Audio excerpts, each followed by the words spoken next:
جمعیت علماء ہند کی ٹیم کے لوگ کورومنڈل ایکسپریس میں گھائل لوگوں کی مدد کے لیے میدان میں پہنچ چکے ہیں اور کیسی خدمت انجام دے رہے ہیں۔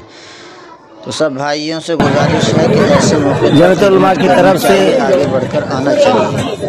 ہم لوگ علماء یہاں آ کر پہنچے ہوئے ہیں تاکہ ان مجبور اور غمزدہ لوگوں جو مریضوں کے ساتھ تکلیف میں ہیں، پریشانیوں میں ہیں، ان کی مدد کے لیے ہم آئے ہوئے ہیں۔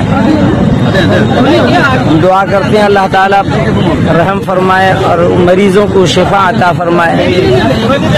اس وقت سارے انسانوں کو ایک انسانی ہمدردی لے کر کے جائے واردات پر پہنچنا چاہیے اور ان لوگوں کی مدد کرنی چاہیے کہ اس وقت پریشان حال ہیں۔ اتنا بڑا حادثہ ہماری اڑیسہ کی تاریخ میں پہلی مرتبہ رونما ہوا ہے، اللہ رحم فرما دے۔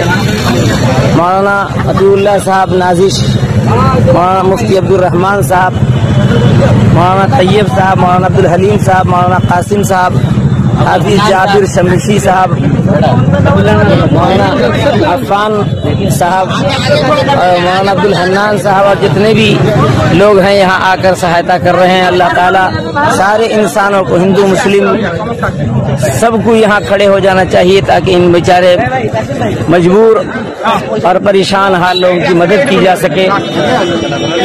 ملت و مذہب سے اوپر اٹھ کر انسانیت کے طور پر ہمیں ان لوگوں کی مدد کرنی چاہیے۔